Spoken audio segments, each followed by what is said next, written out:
All right, so we all know what happened this weekend, obviously. The Bills lost to the Chiefs. Their routine loss, like you said. But which outcome is the bigger story here? The Chiefs win or the Bills loss? And why do you think think they lost? And what is it? My bad. Why do you think they lost and what does it say about the team? Yeah, so I mean, the bigger story is the Bills loss. The Chiefs made the AFC Championship game. That's not a story. That is what happens. Until further notice. Brew and I got into it a bit yesterday when the question was, are people underestimating Mahomes? And I was like, yeah.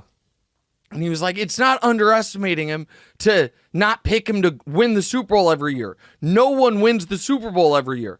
And I thought, the very fair point of, but last week wasn't the Super Bowl. Last week was to get to the AFC title game. And you know what does happen every year? Mahomes plays in that game. Literally every year. It's never not happened. The last playoff game that last year the Chiefs didn't play in the AFC title game, Mahomes wasn't the starter. That's the year they blew a 21-3 lead at home to Marcus Mariota when he threw a touchdown pass to himself, Mr. DeBoer, with my lifetime of great Chiefs memories. I remember that quite well. Now, that team had Tyreek Hill and Travis Kelce, by the way.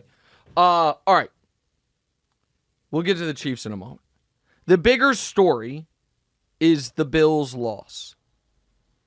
And it is a story for a number of reasons, all right?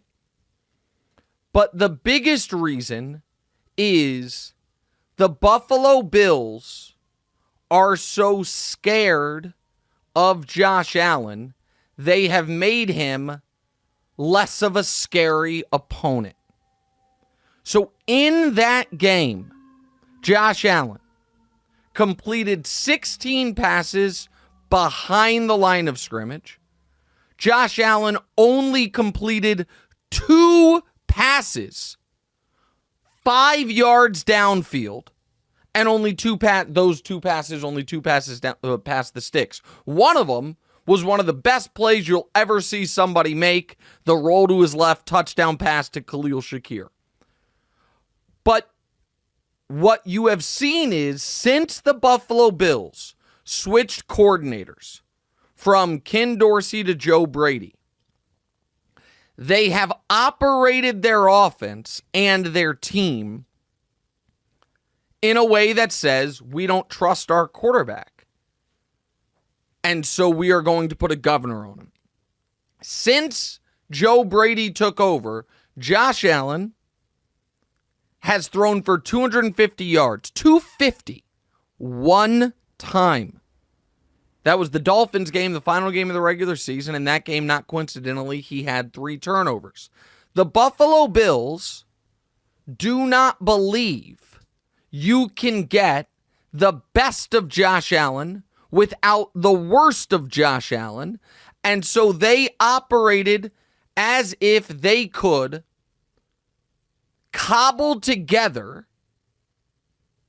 the end of their season without utilizing their biggest weapon, which is Josh Allen's cannon of an arm.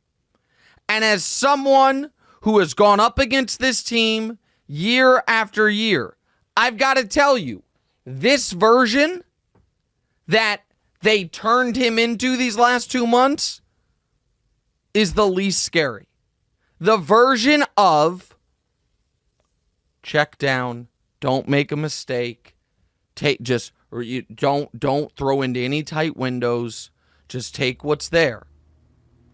And the reason I find so much of the commentary surrounding this player so maddening is everyone is amazed and enamored with what he can do without seeming to acknowledge that what he can't do is reach back and get those peaks without the terrible, terrible valleys.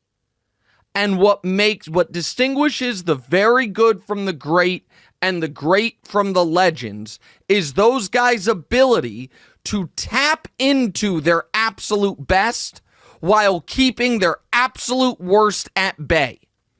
And the Bills turned their offense into the Titans with Derrick Henry. Except Josh Allen was the Derrick Henry. And what he does as a runner is remarkable. No doubt about it. And it's a massive weapon.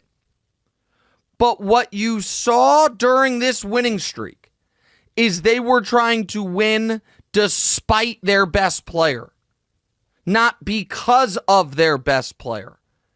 And that makes them incredibly beatable. The Chiefs made so many huge mistakes, most notably fumbling at the 1 in the fourth quarter on first down with a chance to put the game away. They won. Mahomes early in the game on the first drive missed 2 straight passes. They might have been only 2 misses of the night in the end zone for touchdowns. Had to settle for a field goal. The Chiefs gave up a 3rd and 17 on the first drive. More on that play in a moment. In fact, more on it right now. Gave up a 3rd and 17 when Josh threw the forward pass lateral and then missed the opportunity to challenge the play. There were 4 fumbles in this game. The Bills recovered 3 of them. The only one the Chiefs recovered was Mahomes or Hardman's first one. So all of those breaks went for Buffalo. And despite all of it, they were still on the losing end. And it's not because of a field goal, guys. I was just going to say it was because of a field goal. So, DeMonte, let me ask you this. If Bass makes that kick, what do you think happens in the next minute 40 with 2 timeouts? Minute 43, it's a 2 tie game. timeouts. It's a tie game. Yeah, I put some sort of pressure on Mahomes.